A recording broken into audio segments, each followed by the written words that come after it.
My message to the world, first of all, is thank you and thank God for journalists who risk their lives, reputations, money, everything to go in difficult places and tell the story that most of us, including myself, wouldn't know about places we have not been, and they help us care. Everybody in the world counts. We're all humans, and we need each other, and the world is big enough for everybody. So what we see right here is an attack from Erdogan and the Turks that was allowed because of Trump and the American government.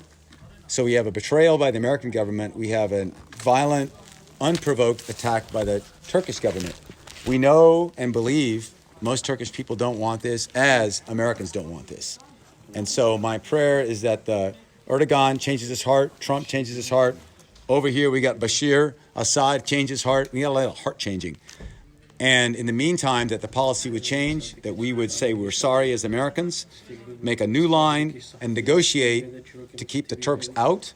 And we have to talk with them, we have to talk with the Russians and everybody involved, but to keep them out and make a new space. America and the coalition cannot solve the problems of northeast Syria, but we create a space by our presence where Arabs, Kurds, Christians, Yazidis, Muslims, all people can and work things out. It's possible they won't work. But if you leave, it definitely won't work. And what will happen is you'll have this onslaught, a mass displacement. It will be a genocide unless we just leave. And then we can never come back and they take our homes.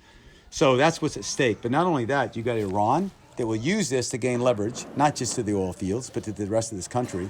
You have ISIS that's already resurging. You'll have more Russian power here, and they're not doing things in the name of love.